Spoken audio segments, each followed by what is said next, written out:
यदि आपसे आपके मूल अधिकार जैसे कि रोटी, कपड़ा और मकान छीन लिए जाए तो आप उन्हें पुनः प्राप्त करने के लिए कितने समय तक निरंतर संघर्ष कर सकते हैं? यकीनन आपका उत्तर होगा जीवन भर, जब तक आपको वे अधिकार पुनः नहीं मिल जाते।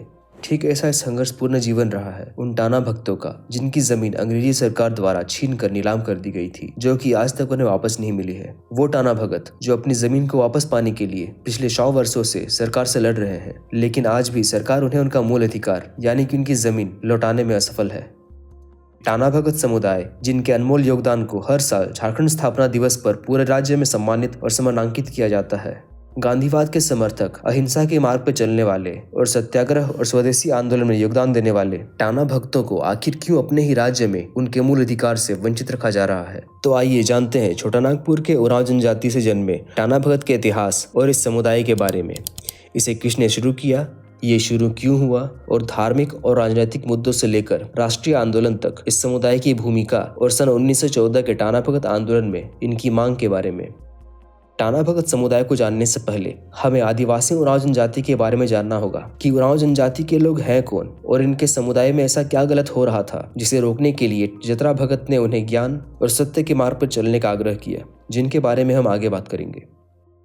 उरांव जनजाति के लोग मुख्य रूप से कुडुख भाषा बोलते हैं और ये जनजाति वर्तमान में झारखंड, उड़ीसा, छत्तीसगढ़ और वेस्ट बंगाल जैसे राज्यों में फैले हुए हैं। ये लोग अपनी जीवन यापन के लिए प्रमुख रूप से जंगलों और खेतों में निर्भर रहा करते थे। वे अपने जीवन का आधार ही वनस्पति और जंगली संपदाओं को मानते थे, परंतु आदिवासियों की सुंदर जनजाति उस समय धर्म के नाम पर चली आ रही कुप्रथाओं का शिकार थी, जिसकी वजह से उनके भीतर एकता का भाव शून्य होता जा रहा था। समाज में भूत प्रेत, डायन प्रथा और अंधविश्वास जैसी चीजों का बढ़ावा था। इसके साथ साथ कार्तिक पूर्णिमा और कार्तिक अमावस्या के रोज को जानवरों की बलि चढ़ाना भी एक प्रमुख प्रथाओं में से एक था। उरांव जनजाति में यह मान्यता थी कि जानवरों की बलि से वे अपने कुल देवता या भगवान को प्रसन्न कर सकते हैं। लेकिन समय के साथ आज उरांव जनजाति के लोग चाय की खेती और अन्य कृषि उत्पादन जैसे खाद्य पदार्थों की खेती भी कर रहे हैं और वे पशु हत्या से काफी हद तक दूर भी हुए हैं। टाना भगत आंदोलन, जिसे कुडुख आंदोलन भी कहते हैं, एक धार्मिक सुधारवादी एवं पुनरुत्थानवादी आंदोलन था जो कि उरांव जनजाति के लोग के द्वारा शुरू की गई थी। लेकिन आप सोच रहे होंगे कि बार बार जिक्र होने वाले शब्द टाना भगत का मतलब है क्या? तो चलिए जानते हैं। टाना शब्द का मतलब होता है खींचना या तानना और भगत शब्द का मतलब होता है अनुयायी या फॉलोअर्स, मतलब लोगों को बुरी स्थिति और कुरीतियों से खींच लेना या बाहर निकालना। और जो लोग इस चीज का समर्थन करते हैं उन अनुयायियों को भगत कहा जाता है, जिसे हम एक साथ जोड़ दें तो बनता है टाना भगत, जो कि एक समुदाय है। उरांव जनजाति के लोग छोटा नागपुर क्षेत्र के गुमला और रांची के क्षेत्र में रहते थे, जो कि वर्तमान में गुमला, रांची, लोहरदगा, खूंटी, सिमडेगा और चतरा इत्यादि क्षेत्रों में भी रहते हैं। छोटा नागपुर का ये क्षेत्र अंग्रेजी हुकूमत के अंदर आ चुका था और यही कारण था कि अंग्रेजी सरकार द्वारा उस क्षेत्र के लोगों से जबरन मालगुजारी और बेगारी कराया जाता था। इनका उत्पीड़न इतना बढ़ चुका था कि अंग्रेजी अफसर उन्हें बिना रोजगार दिए ही उनसे मुफ्त में स्वयं की चाकरी और मजदूरी कराते थे। टाना भगत समुदाय में पहले सिर्फ उरांव जनजाति के लोग शामिल थे, जहाँ आज के समय में मुंडा और खड़िया जनजाति के लोग भी शामिल हैं। इस आंदोलन में जतरा भगत एक मसीहा के रूप में सामने आए और माना जाता है कि ये वीर बिरसा मुंडा के ही अवतार थे, जिनका जन्म ही उरांव जनजाति को एक बार फिर उनकी पहचान और गरिमा के साथ स्थापित करने के लिए हुआ था, जो कि बिरसा मुंडा आंदोलन के 13 साल बाद 21 अप्रैल 1914 को टाना भगत आंदोलन के नाम से शुरू हुआ।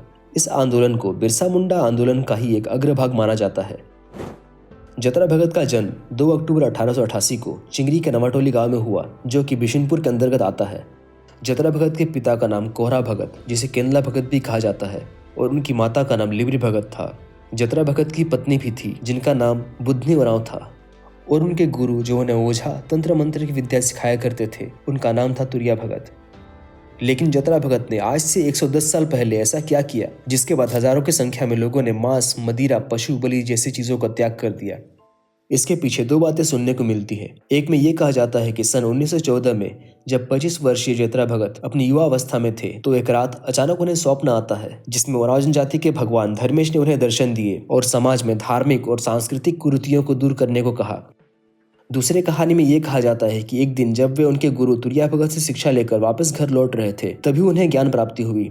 जतरा भगत ने कहा कि उन्हें भगवान धर्मेश ने दर्शन दिए और संदेश दिया कि उरांव जनजाति के विकास के लिए उन्हें कुछ कार्य करने होंगे, जिसमें उन्हें भगवान धर्मेश ने कुछ बातें बताई, जिसमें कुछ चीजों का पालन करना और कुछ चीजों से परहेज करने का संदेश दिया, जो कुछ इस प्रकार से थी। समाज में चली आ रही कुरीतियों, झाड़ फूक, जादू टोना, पशु बलि, मदिरा पान, मांस खाने, आदिवासी नाच गान, आभूषण पहनना और गैर आदिवासी के पास मजदूरी या बेगारी करने जैसी चीजों का विरोध और बहिष्कार किया।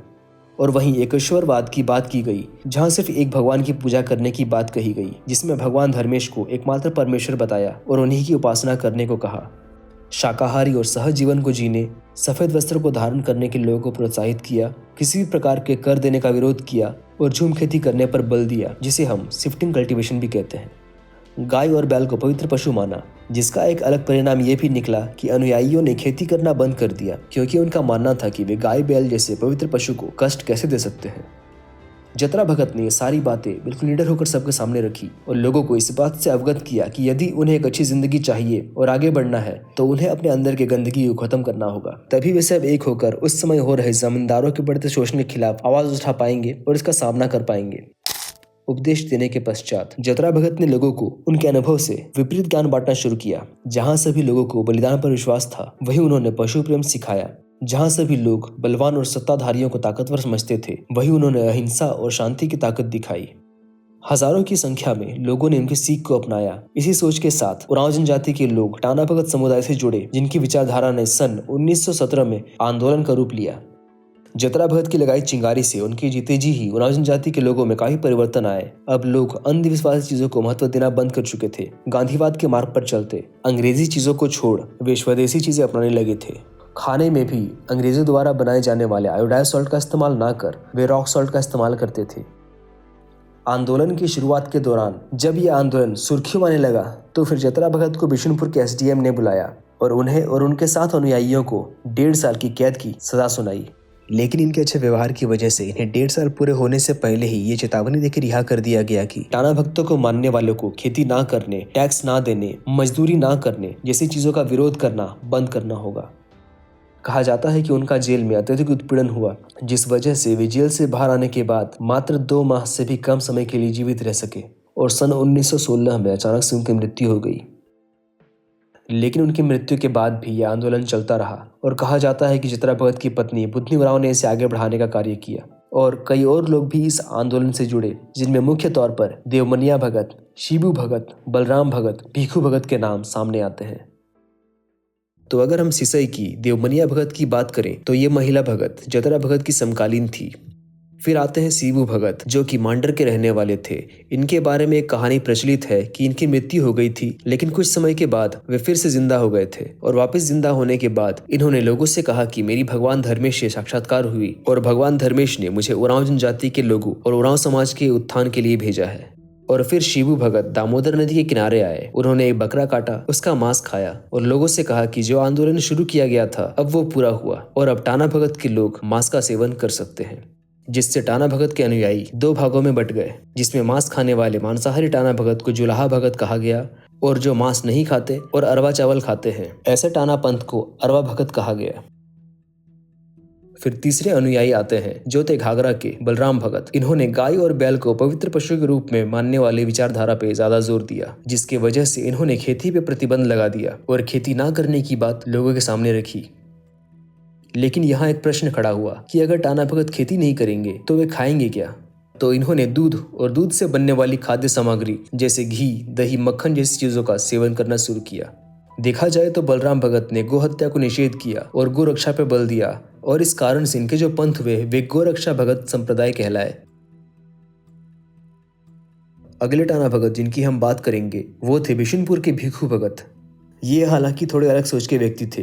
ये विष्णु भगवान की पूजा में विश्वास रखते थे। आसान शब्दों में कहा जाए तो ये विष्णु के समर्थक थे, इसलिए इन्होंने स्वयं को वैष्णव कहा। तो अब एक और भगत संप्रदाय बना जिसे वैष्णव भगत संप्रदाय कहा गया। इसके अलावा जैसे जैसे समय आगे बढ़ा टाना भगत की संख्या भी बढ़ती गई। टाना भगत समुदाय आगे चल के और भी कई पंथों में बट गए, जैसे कि सादा भगत, बाचीधान भगत, कर्मा भगत, लोदरी भगत, नमा भगत, नारायण भगत, गैरशनी भगत इत्यादि। बाद में टाना भगत आंदोलन धार्मिक अथवा सामाजिक सुधार आंदोलन से एक राजनीतिक आंदोलन के रूप में भी परिवर्तित हुआ। शुरुआत में टैक्स का विरोध करने के लिए दो लोग सामने आए, जीतू भगत और तुरिया भगत। इन्होंने मई 1919 में जमींदारों और ब्रिटिश सरकार को टैक्स देने से साफ इनकार कर दिया और नो टैक्स मूवमेंट चलाया, जिन्हें अंग्रेजों ने गिरफ्तार कर लिया और अंग्रेजों के द्वारा इस आंदोलन का दमन कर दिया गया। मांडर उपचुनाव के समय एक न्यूज चैनल से बातचीत के दौरान गंगा टाना भगत, जो पूर्व विधायक भी रह चुके हैं और वर्तमान में टाना भगत समुदाय का प्रतिनिधित्व करते हैं, वे बताते हैं कि 1917 में जब गांधी चंपारण आंदोलन के सिलसिले में बेड़ो आए तो उन्होंने एक सभा के दौरान सभी टाना भक्तों को अपने आसपास स्वच्छता को फैलाने का संदेश दिया ताकि वे बीमारियों से दूर रह सके।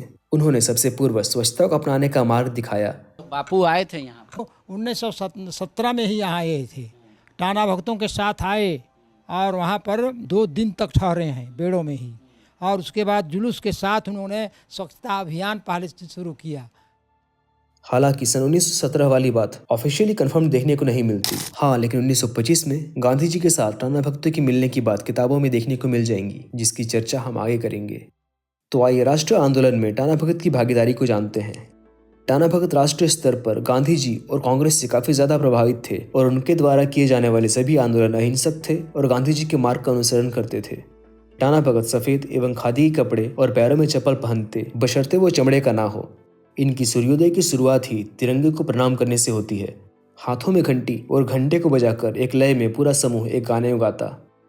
टन टन टाना, टाना बाबा टाना, भूत भूतनी के टाना, टाना बाबा टाना, कोना कुची भूत भूतनी के टाना, टाना बाबा टाना, लुकल छिपल भूत भूतनी के टाना। जिसका मतलब है, ओ पिता, ओ माता, देश की जान लेने वाले और आदिवासियों को लूटने और मारने वाले सभी तरह के भूत भूतनियों को खींचकर देश से बाहर करने में हमारी मदद करो। और यही वजह रही कि सन 1919 में टाना भगत आंदोलन सत्याग्रह आंदोलन के साथ जुड़ा। यह आंदोलन गांधी जी के द्वारा भारतीय लोगों को उनकी शक्ति और अस्तित्व का एहसास दिलाने के लिए शुरू किया गया था।